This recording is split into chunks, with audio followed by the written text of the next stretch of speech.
Hello and welcome back to our second episode. You may have noticed something new. Got a new piece of art here. This is courtesy of Anthony Schmidt, who is a 12-year-old kid with autism who creates these amazing photos that uses his toy cars actually, and he takes them in a perspective that makes them look like real cars. So as you can see here, this is a Land Rover Defender going through the muddy waters. Looks really legit, even though it's actually a toy car. So very neat. I'll be providing links in the description below. Highly recommend it if you're looking to give someone a piece of automotive gifting this season. In terms of automotive news, exciting things a couple weeks ago, the 2022 Subaru BRZ was announced. Finally, a second generation was announced. People have been waiting for this for a while now. And more importantly, it was a huge surprise that Subaru and Toyota would carry out with providing a second generation. There were rumors that they weren't going to push out a second generation due to poor sale figures, but it seems like they had thought otherwise, and thankfully for that.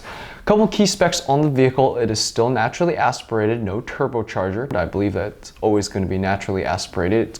It has a Miata concept to it, the BRZ and the 8.6. So a turbocharger just doesn't quite fit with that philosophy. Now, the naturally aspirated engine that they've selected is the 2.4 liter flat 4. Some people say that it is from the Subaru Ascent. Mine is the turbocharged engine. 2.4 liters, 0.4 liter more than the previous engine. A couple of key specs there. So 228 horsepower and 184 pound-feet of torque. So about 30 more-ish horsepower and torque respectively for both figures. The torque though is interesting. It's only 30 more. It's a good amount actually, to be honest, but the key difference is that 184 pound-feet comes in at just 3,700 RPM, which is much lower than the rev range. The previous 2 liter, I believe the torque came in at almost 6,000 RPM. So you're gonna really feel that additional torque and also lower down that rev range. It's gonna really give a much more muscular feel to the car, and hopefully they got rid of the famous torque dip. A couple of other things that are slightly concerning. The weight has increased by about 200 pounds or so, 100 to 200 pounds or so, depending on which trim level you are looking at. The car will come in both a manual and an automatic version, which is good. Manual is obviously the way to go. However, the automatic version is available with Subaru's EyeSight system, which is kind of their safety features that include forward collision avoidance, radar cruise control. It actually uses the cameras to do cruise control rather than using radar, so it'll actually be able to follow the car in front, but again, it uses cameras instead of actual radar. So that's a nice feature to have in terms of commuting, but I worry that these additional safety features will kind of mess with how the car feels. If the car is going to have lane keep assist, I do worry that it will mess with the steering feel, which is one of the BRZ's main characteristics that make it so incredibly fun to drive.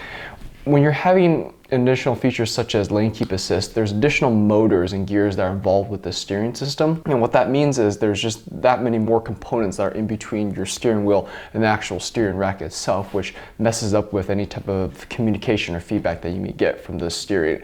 So I worry that if it does have the lane keep assist feature, it may mess up what I think is one of the BRZ's best driving characteristics, so only time will tell. Thankfully, that feature is only available on the automatic. Besides that though, seems pretty promising. The car is a little bit bigger, a little bit longer, so it might have a little bit more space inside.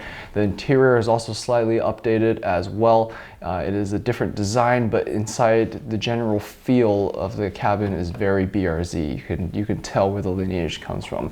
So that's going to be really exciting to see. Hopefully we can get an early look at it when it comes out. Looks like in fall of next year. So that's the 2022 Subaru BRZ. Next up in automotive news is the 2021 Porsche 911 GT3. Now the GT3 version, of course, is its sportier trim. Usually they lose a bit of weight on the car as well, and it's a focus on driving experience rather than outright power. If you want outright power, the turbo model is probably going to be the one to get. It's still a 4 liter flat 6. It will be available with a 6-speed manual, which is different from the standard manuals on the 911 because those are 7-speed. Of course, it still comes optional with the 7-speed PDK dual clutch transmission if you don't want to change gears yourself. However, I highly recommend the manual since Porsche has one of the best gearbox feels in the industry. It's a great shifter. It's a very enjoyable experience. It's absolutely wonderful.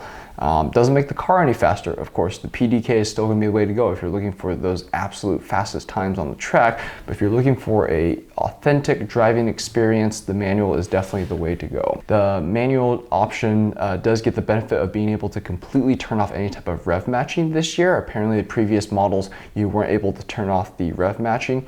It kind of reminds me of a situation that BMW had with their manual cars, where if you got a manual car, you would have to have rev matching on it, which almost defeats the purpose of getting the manual transmission over their dual clutch.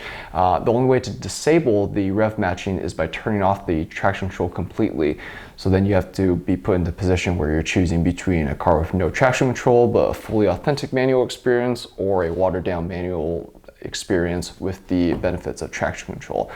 Not sure why BMW decided to pair it that way, but it looks like in the case of the 911, you can get a manual, turn off just the rev matching aspect of it, and really genuinely change gears yourself, including rev matching and all that good stuff. So that will be exciting to see.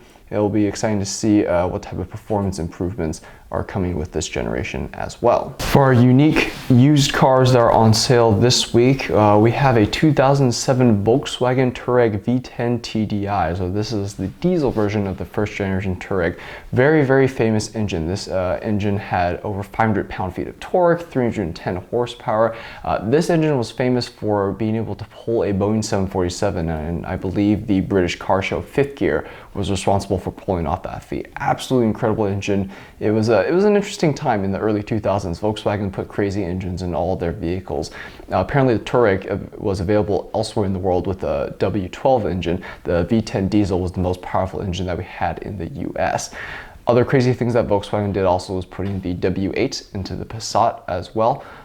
That gave the Passat an 8-cylinder engine with 4-wheel drive, and you can even get it as the wagon version of the Passat and a manual transmission. So Volkswagen was really experimenting with a lot of interesting engine choices at that time. If you are interested in such a vehicle, it is incredibly rare to find the V10 diesel version of the Touareg, and they also are known to have some reliability issues, so definitely dive in at your own risk. But definitely a unique vehicle, and definitely has some interesting history to it. Another interesting vehicle that I found was the 1999 Ford Taurus SHO. SHO, as it's spelled out, stands for super high output. Now this was a thing that Ford would do with the Tauruses. They would take just the regular Taurus car and they would stuff a interesting engine in it, usually powered by Yamaha. In this case, it was a Yamaha powered V8. It started out life as a standard engine in Ford's Ontario plant, and then through a Cosworth process, it got adjusted or upgraded in some way. Then it gets shipped to Japan for further upgrades, and then it got shipped to Atlanta, Georgia, where the engine was actually put in the car. A lot of traveling for an engine, very unique. It's a 3.4 liter V8, 235 horsepower, 230 pound-feet of torque. It's a very unassuming car. It looks like a normal Taurus. It just happens to have a V8 in it, which is very unique.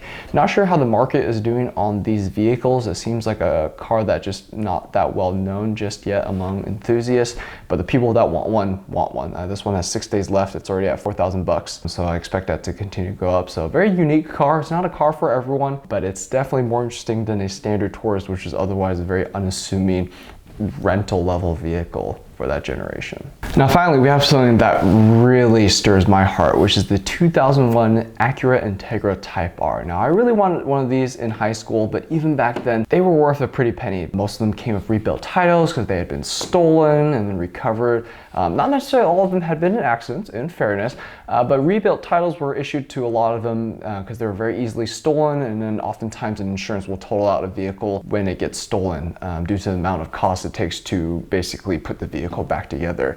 These cars were very commonly stolen because of parts such as the Type R seats, and also most importantly that engine and transmission. It was a very unique engine that was in the Type R. It was the B18C5. I can still remember it. It was a 1.8 liter inline four that could hit 200 horsepower. In the US, I believe the red line was 8,500 RPM, something like that. It was a little bit higher than the standard Integra GSR. And then in the Japanese and European markets, I believe some of them actually went up all the way to 9,000 RPM. So just an insane piece of engineering, that engine, to be able to crank out that much horsepower from a 1.8 liter. A couple of other things to note about the Integra Type R. It was different than a standard Integra. It has a specific chassis code for the chassis that's specific to the Type R, and that is because the Type R chassis was actually a little bit heavier than the standard Integra. They spent a lot of effort stripping out the carpets and sound deadening, all of which made the car lighter, but then due to the heavier chassis, the car ended up being ever so slightly heavier, if I remember correctly. They did things like reinforce the suspension mounts and other parts to make the chassis a little stiffer, but it wasn't as simple as just bolting up a faster engine. The car was very different than the standard Integra, which is really neat. These have really gone up in pricing, especially if you can find a low mileage mileage one that is, you know, clean, never been crashed, anything like that. I believe one went for auction about $50,000-$60,000 a couple of years ago for like a very low mileage example. This is a 2001, so this was the last year for the Integra Type R. The next year, of course, we got the Acura RSX, which was, you know, rebadged Integra from the Japanese markets. Everywhere else in the world, they still call them Integras, but in the US, we call them RSXs. And we did not ever get the Type R version, which is kind of a shame. We got the Type S, which is very nearly the same horsepower as an Integra Type R for the DC5 generation, the 2002 to 2006 model is what that chassis code was called. But the main difference being the RSX Type S never got a limited slip differential, which the Type R did. So that was a very critical difference. But anyways, this specific Integra Type R here, it's already at $15,500 with less than 24 hours to go. I'm excited to see what this closes at. And this is for a 2001 model, again, final year in black, with 207,000 miles shown, and it's still going for 15. I remember many years ago, I was looking at a 98 that had the Japanese front end conversion done on it, and that was going for 10 grand or so, and that had far less miles, but that had a rebuilt title. This has a clean California title. It's in black. 98 was one of the few years that you could get championship white on the Integra Type R. Every other year, you would have to get either black or Phoenix yellow. So that's an interesting tidbit. This one looks very stock. It has a stock boring steering wheel. The Japanese steering wheels were more exciting. It also has the standard US front seats, which had the adjustable headrest. In foreign markets, it had like a one-piece Recaro, which looked much more interesting. As you can see, these cars are going up in price. People are really, you know, looking for these older Japanese vehicles because they just don't make them like they used to. There's just something about this era of Japanese vehicles, the late 90s, early 2000s, where they're just so focused on making a car drive as exciting as possible, rather than just making cars that people buy, they use for 10 years, and they get rid of them like they're junk appliances. So interesting time in Acura history. I hope they start making more cars like this now that they brought the Honda Civic Type R to the US market. So excited to see how high this one closes.